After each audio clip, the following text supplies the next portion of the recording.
So, let us begin by reading the journal.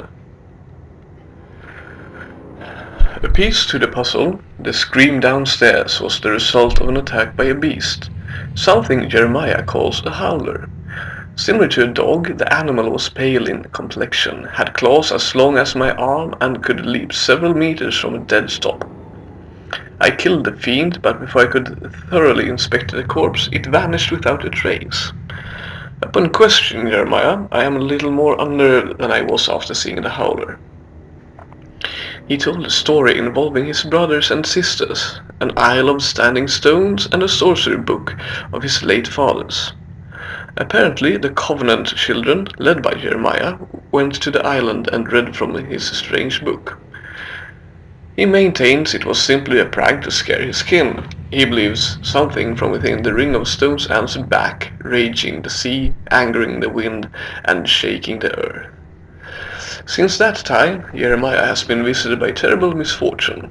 All of his brothers and sisters have passed away.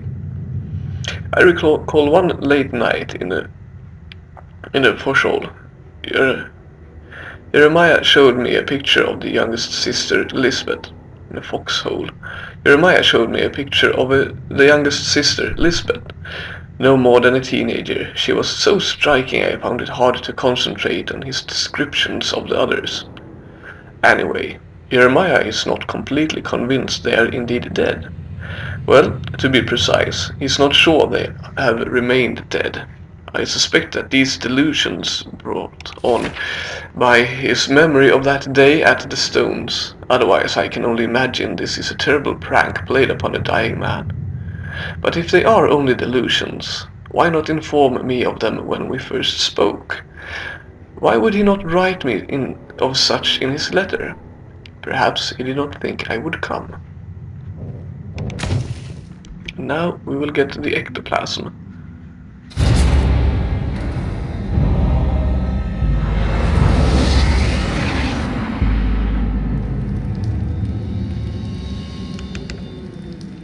There we go.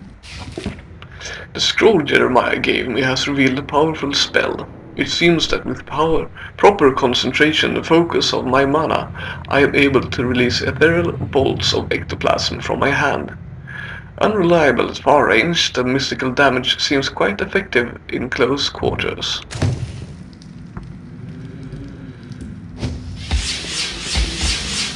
Yes, this is indeed a very good spell. Ectoplasm. Once we get it amplified, it will be most valuable.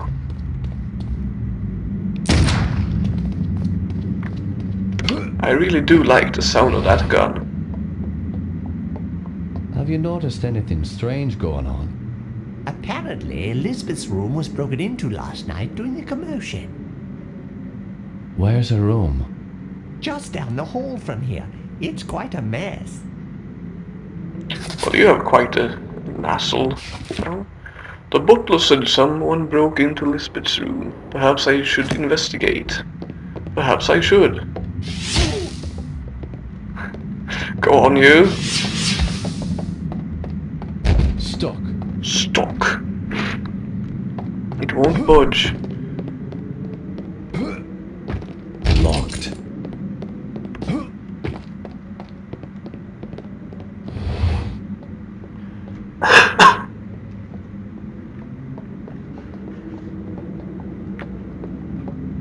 Tell me what you know about Lisbeth.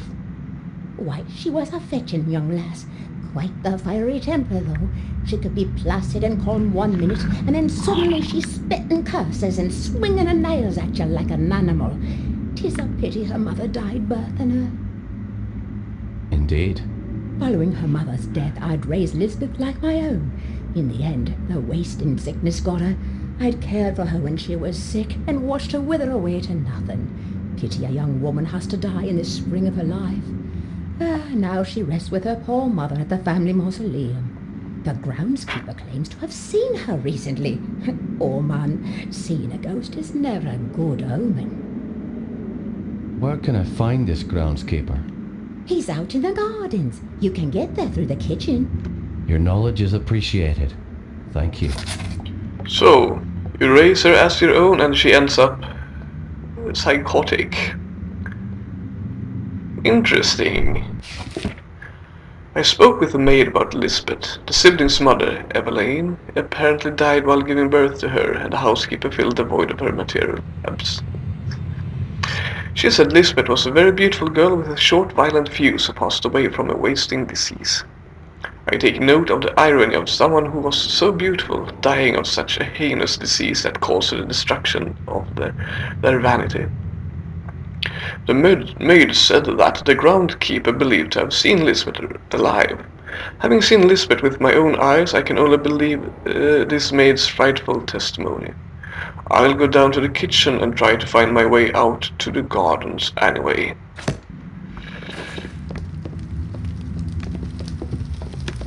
Oh look, there's a handsome young fellow. Oh, and someone else.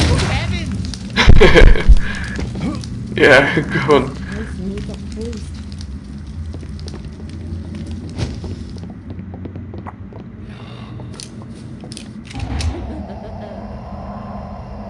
Yeah, that's nice. Lisbeth and Howlers. Demonic Lisbeth and Howlers.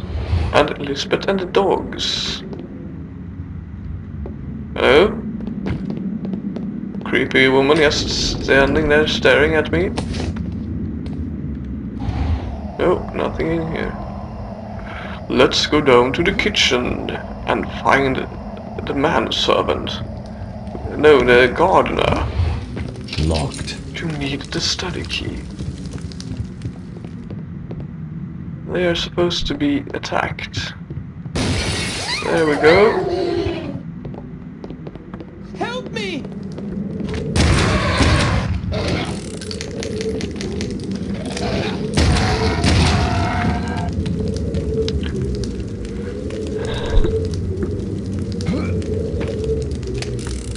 This poor lassie died. Yeah. Too bad.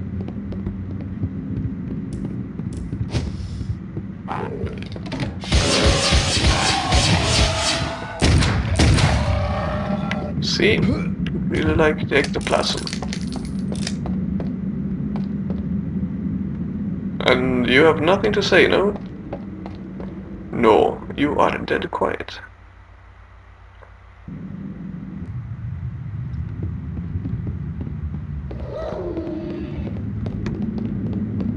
Now where do we go? Now we should go... Look. Blood. Oh, wait.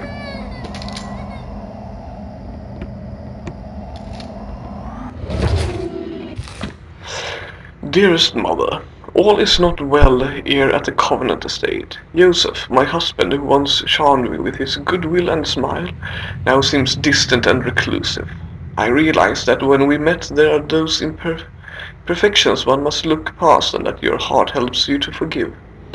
However, Joseph's strange obsession keeps him in the library at all hours of the night.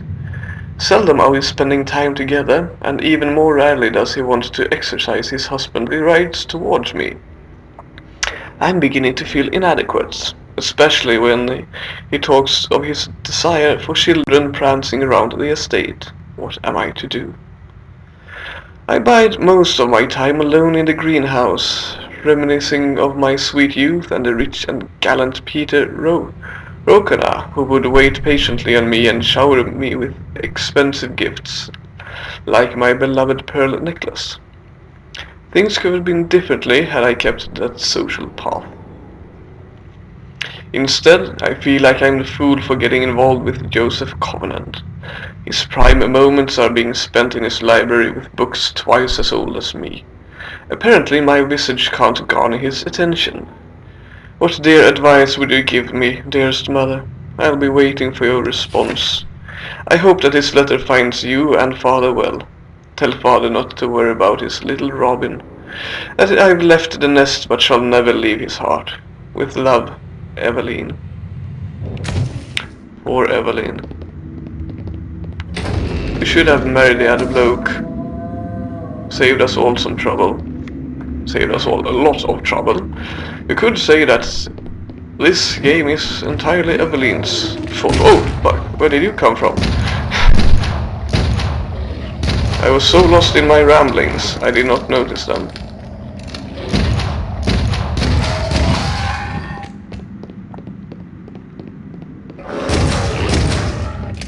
Oh, come on. There we go. Death to you all. Another note. It is truly a pity that my dear wife, Evelyn, passed away birthing Lisbeth. She would have loved to see them all grow. I cannot help but think that she would have been able to tame this wild streak that they all have exhibited lately. A mother is a soothing influence. I unfortunately cannot offer them this solace. I wish I could understand what brought on this recent behavior. I have received a letter today from Ambrose boarding school. He has been expelled. I don't know what to do with that boy. With the behavior of the children so appalling, I have no choice but to bring them home. Perhaps I can find a tutor. I hope being under my watchful eye will calm their spirits. The last 6 weeks have been terrible. The tutor was a complete disaster. In fact, the poor man just packed his bags and left in the night. Any form of discipline is hopeless with Ambrose and almost seems completely lost on the others. The only thing I have been able to do is play to their interests. I have noticed that each child has their own avid curiosity. Strange to see it manifest at such an early age. But who am I to discourage the one moment of peace I can find with them? I now understand why the children are behaving wildly. Jeremiah came to me frightened and crying. Several years ago, the children broke into my library and procured one of my research books without my knowledge. But how was I to know a 12-year-old boy would take interest in those dusty tomes? I do not know what passage they read, but I suspect that it has led to the current predicament concerning their behaviors and eccentricities. Jeremiah say they woke the spirits of the island. Hopefully I can determine what the children have done. Perhaps there is a solution. I have pored over the volumes of research, and I am no closer to understanding what Jeremiah and the children may have conjured. None of the incantations in the books could have caused this to happen. Calling a demon or consulting spirits should not have such long-lasting disturbing effects.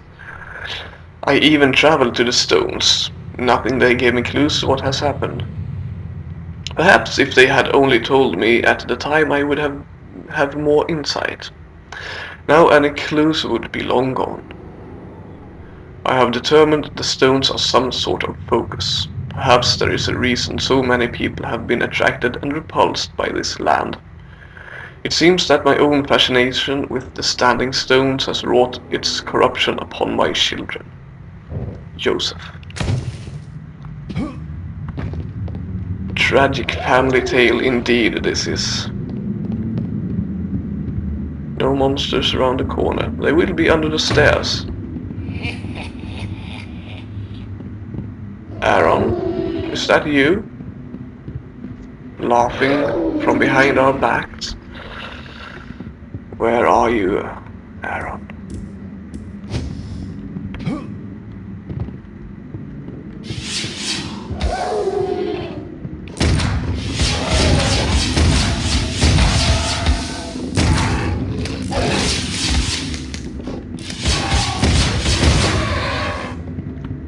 Go. Now let's go get a key. Poor girl, but I wanted the servant's key. That was all.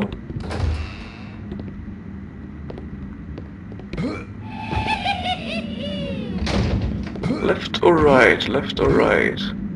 We will be back here in a moment, I think. Yeah. Oh, wrong. Look at that.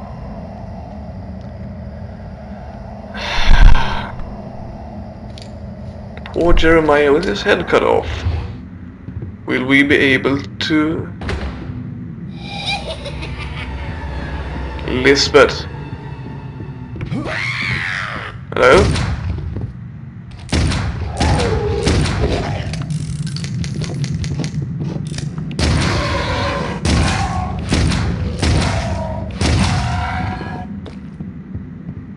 Need a key.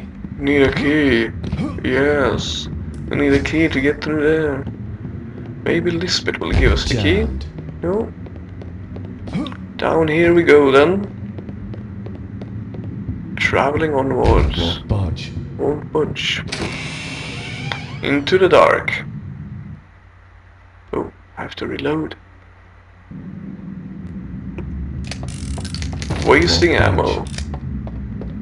Wasting ammo. That is one big table, tall table. Yes, now we are getting somewhere. Now where is the fat lady? Hello, fat lady? Lady with a lot of...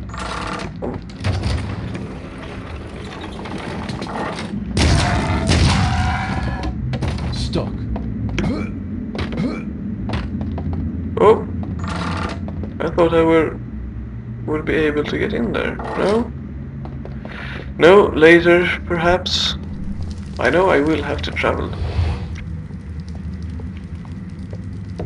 Is that the door to the gardens?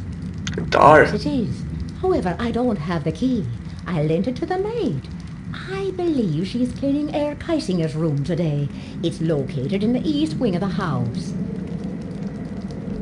Okay. Thanks. I Keisinger. appreciate your help. He's a twat. Won't budge. It's the Dar, you know, the Dar. It's the Dar to the garden. The Dar to the garden. I could talk like this all day. Jammed. The door to the manor gardens is locked. The cook says the maid is the only one with the key and she is cleaning Keisinger's room in the east wing. Keisinger. While that name might not ring true for the servant, I'm deeply disturbed that Otto Keisinger would even be here. What the hell does that bastard want with my friend and his family? I can only be sure that when our paths cross, he will get more than a stern word from me. I only wonder how he plans to answer my questions when my hands are gripped tightly around his throat. Otto has done more damage to my reputation than I care to remember. I have no doubts that should he find out I've made it out to the Covenant estate, he'll stop at nothing to foil my attempts at uncovering the mysteries that seem to be plaguing this family and my dear friend. So, let's go find Keisinger's room. Hello? Oh, got stuck. Stuck again.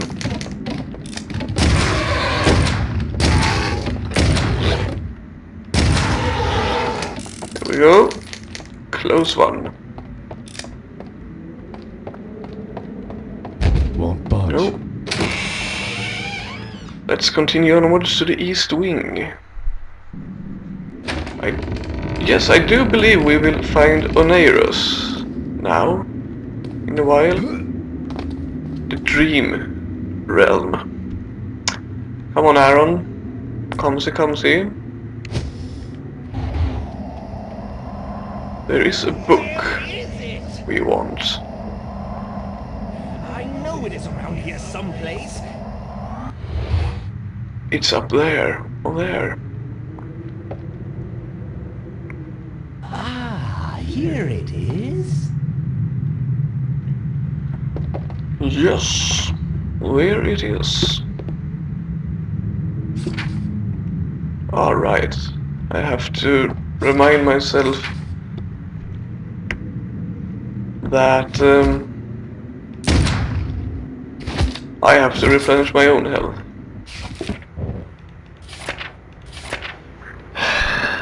Moon door notes. Reddish leaves swirl in the wind like lost souls in search of rest. Like an open sketchbook focused on my dreams, this land is forever pictured as a comforting autumn dusk. Replete with a golden sky, with crackling river water and bubbling marshes that dot the land, it feels like a romantic artist's canvas. Upon further investigation, I have sensed horrendous visions of a gnarled doom, decorated as a picturesque facade in this endless autumn dusk. Spiny trees root deep into the foul earth, licking the ground dry of all that is good. Carcasses populate the brush, their putrid remains swallowed whole by the land, and corners of this malevolent area are teeming with vicious, ungodly prey, all whilst the grass stretches over this land, twisting together like veins of pulsating sinew, as if the ground were alive, keen of the inhabitants that parade on its back. Beady black soulless eyes flash across the air.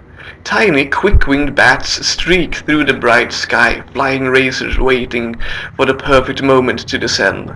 As they swoop by, I see sharp, bloodied teeth, a wicked demonic smile. From the darting blurs I hear an ominous whistling that chills my soul. They own the skies here.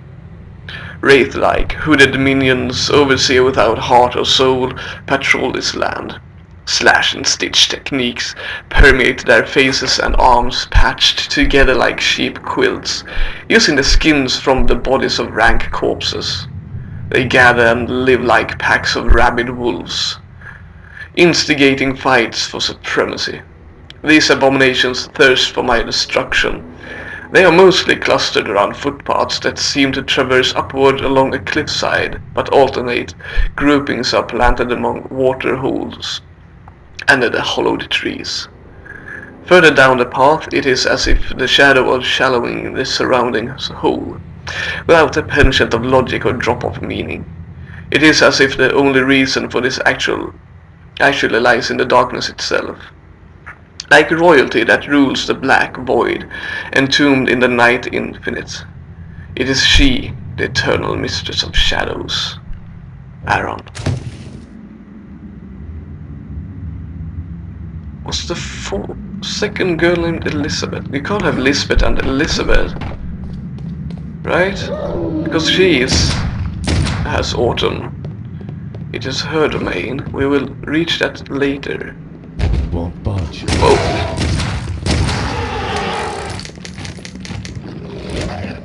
I really need to stop wasting my ammo. Well, need to get more accurate. The great hall of paintings. There's the truth.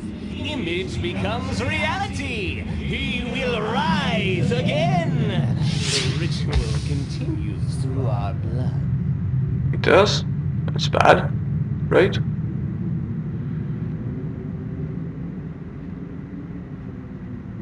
Bye-bye.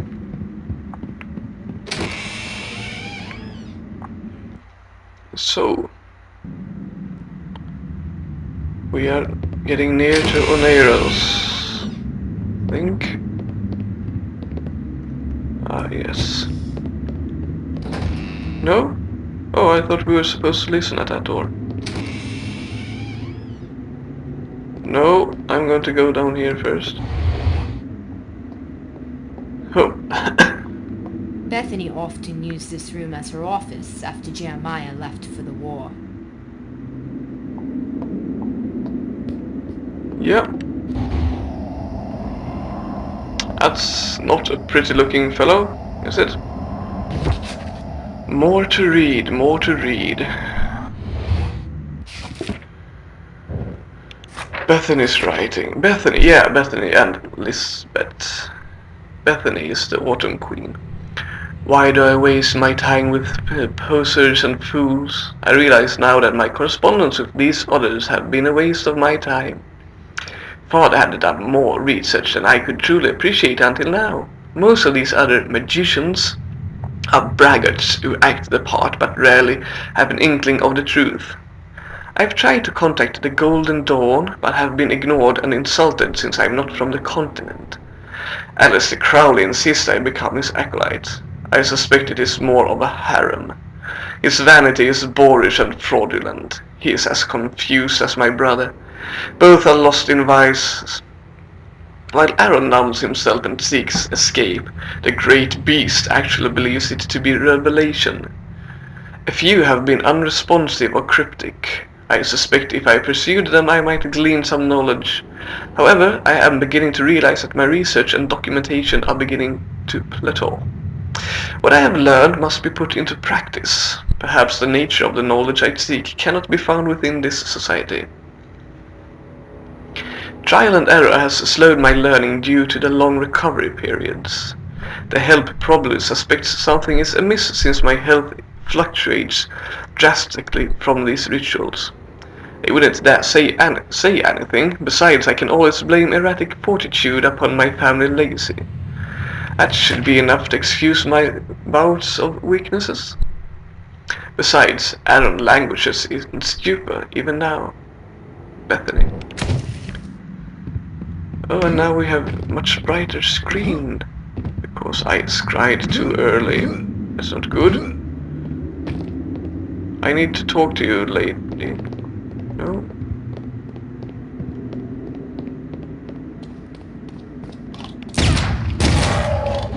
Oh.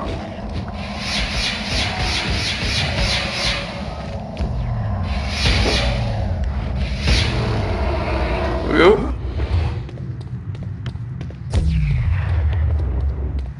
Oh. Aaron's letter. Jeremiah, I am warning you about Bethany. She has become obsessed with Father's book since you left for the war. She is increasingly paranoid and secretive. She locks herself in the sunroom or disappears on horseback. I know she is corresponding with a number of outsiders. I fear she is making family business known to these strangers. I doubt we want her bringing unneeded attention to the family. You know she is the last person we want near those stones. How could you have left us? I can feel the fingers of this curse reaching out to us. Don't think you can escape. You know you have to come back. Damn it, Jeremiah, you have doomed us all and you are a coward for leaving us. Can you hear the whisperers, Jeremiah? Even another continent isn't far enough. Remember, I tried to go as well. I still heard them, even in Asian dens and German gutters. I figured it out. It's inside. It won't be long before you cross the threshold, brother. Aaron. Stuck. Won't budge. Won't budge.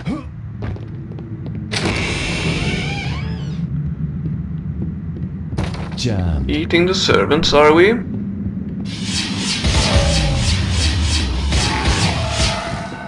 That's not good. Oh, look at that.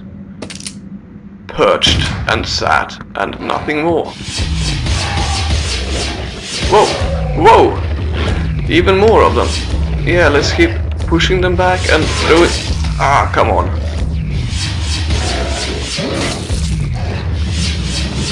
This is like my last resort, you know? Just pushing them and throwing it to the plasma.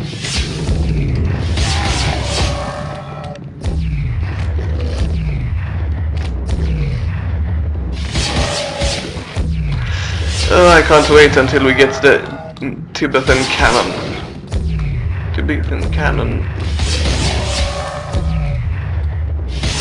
There we go. That was pretty good, right?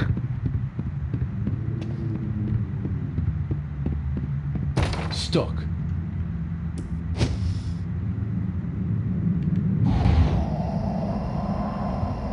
No, we will later be able to hear stuff here. I won't say what now, because I don't want to spoil the experience for you.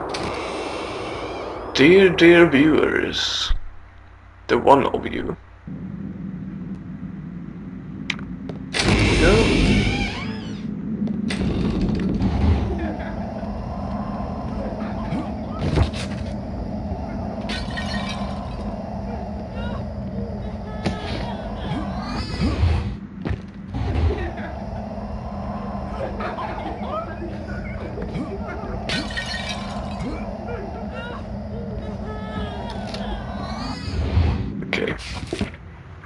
Playroom diary. Lisbeth bit me today. I cannot understand what has gotten into her lately. She used to be such a graceful, proper little girl. She even licked her lips afterwards. I believe I should leave this place. Mary Turner.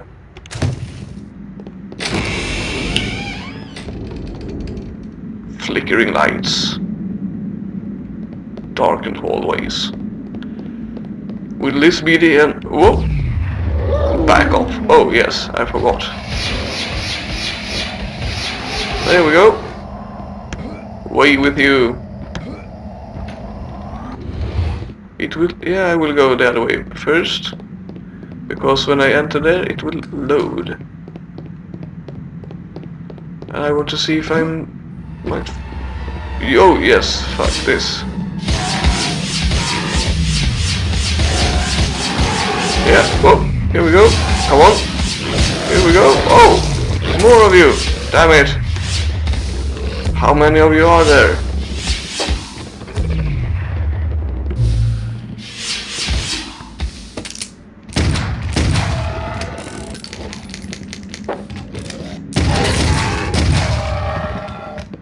Was that all? Are we done? Yes? Yes, we are.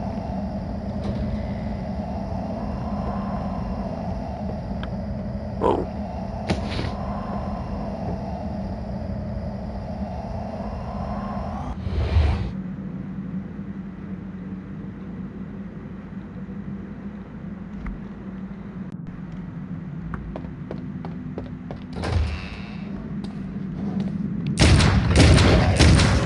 So, I realized I took the path I didn't want to go yet. Anyway, well, no matter. Let's go find the dreamscape. Stuck. Yes, I know, they are probably behind me this move. Yes. Here we go. And the rustling of each purple curtain filled me with fantastic terrors never felt before. So that now, to still the beating of my heart, I stood repeating, "This is some visitor, entreating entrance at my chamber door. This is it, and nothing more."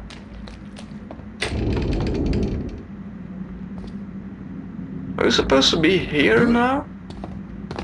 Oh, I really don't remember all this. Well, I remember the places, but I thought we were supposed to go down that corridor. Well, never mind, let's go up the stairs.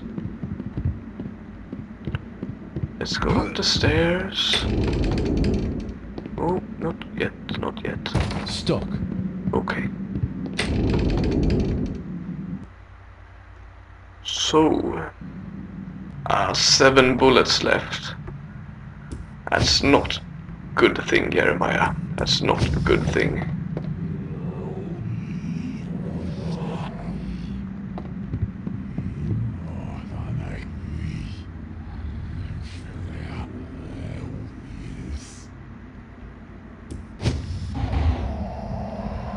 This is Otto Kaisinger. He's a twat. A real twat.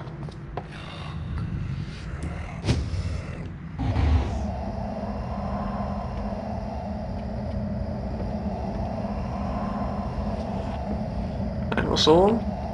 Yeah.